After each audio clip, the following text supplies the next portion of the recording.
Niddah Daf Lamed. I just came back from the Levaya of the Goin Reb Chaim Milinowitz. If you open up any artful Gemara, Bavli, Yerushalmi, English or Hebrew, on the first page it always says General Editor Reb Chaim Milinowitz. He was a Goin in all of Torah Kula. He was a Anav, he was a Bal Chesed, he was a tremendous, tremendous person, a tremendous loss for the community that I live in Ramat Bet Shemesh, and for the entire world. Today's sugya is the continuation of the sugya of Toya. So we have a woman who comes back, she was pregnant and now she's not pregnant and she doesn't remember when she lost her pregnancy. Did she give birth to a zachar, an akeva, to a sack of ear? When it happened, today, a month ago, 2 months ago. It's possible, say by Shammai, that she has to be toivel 95 times. Now we're going to tighten up the sugya a little bit and see perhaps she has to be toivel even more than 95 times according to Bishamai. Says the Gemara, the first 3 weeks, according to Bishamai, she's toivel 35 tefillas, as we explained yesterday.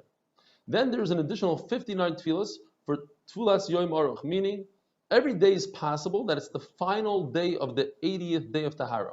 She's tar for 66 days to her husband, even if she sees dam, yet she cannot touch Taharas.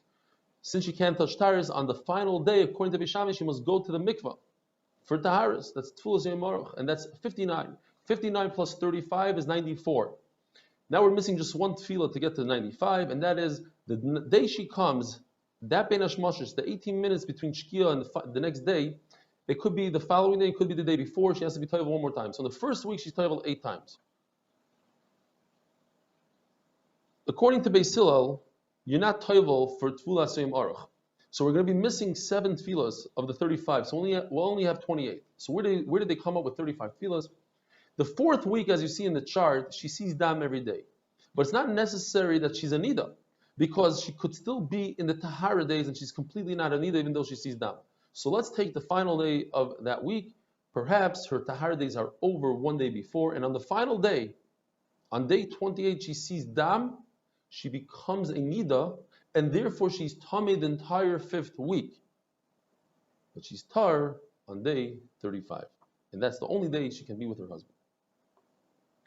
Now, if you look at the chart, day 80 comes out 8.5 weeks from when we start alternating Tameh weeks and Tara weeks. So the question is, why does the Gemara say we need 10 weeks? 8.5 is enough to get to day 80. The whole calendar, our whole case goes up to day 80. And the answer is Ein Chanami. But once we had a half a week, we just filled it in with red, we made the rest of the week Tameh, and once we had the week of Tameh, we gave it the 13th week as Tahara. The question is, if every alternating week that's not without dam, in other words, week 7, 9, 11, and 13, the end of that week should be a night or a day that she goes to the mikvah, because that's the end of Shiva Nikiyim. And even if she was a Zava and she saw 7 days without any dam, she should go to the mikvah at the end of the week. So the Gemara, according to Beis Hillel, you go to the mikvah, but they're not counting as part of their 35 anything that happens after day 35 when she's with her husband. But according to Bishamai, we do count those tefillas that happen after day 35. So why don't they count those? The answer is because we're not counting ziva, we're only counting something that has to do with giving birth. Either giving birth or giving birth within ziva. But that's also giving birth. So in fact, there's more than 95 tefillas.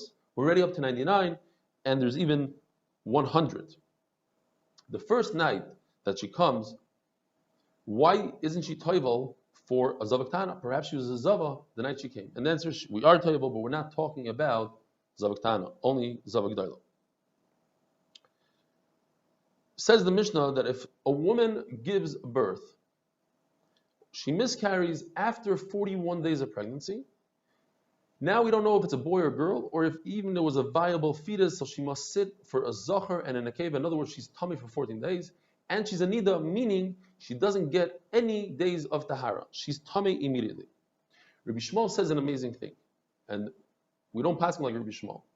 Shmuel says there's a difference in the way the male fetus develops and the female fetus develops. He says that a female takes double as long to develop. A male is 40 days and a female is 80 days. Therefore, if on day 41 a woman miscarries, she does not have to sit tumah days for a girl because a girl is undeveloped.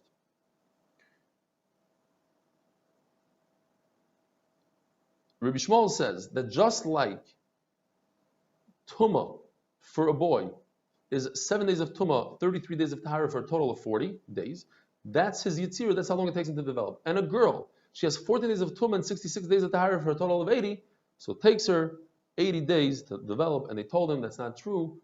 You don't compare the way a fetus develops to the type of Tumah that one has.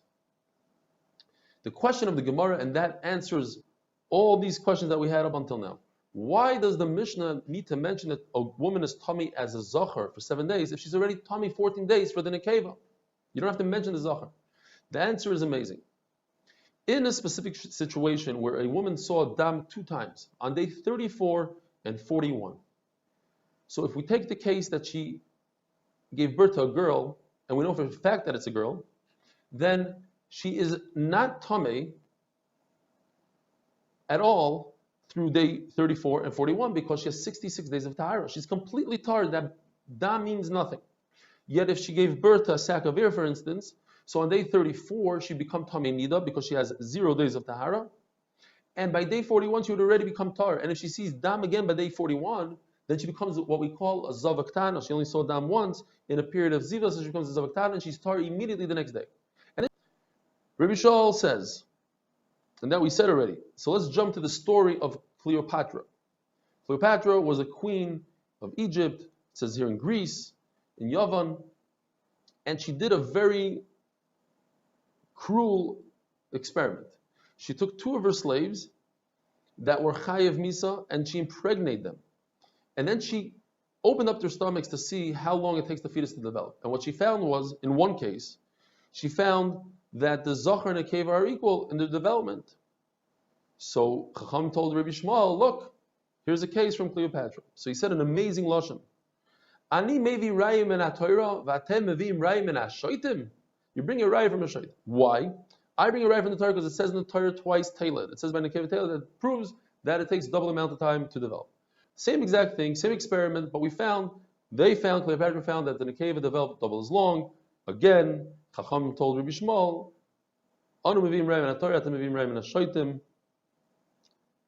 Why? Because it's possible that she was already pregnant before the experiment. Now, or during the experiment. The fact is, says the Gemara, but maybe they obviously put somebody to watch her. There's no apotropos la'arayis.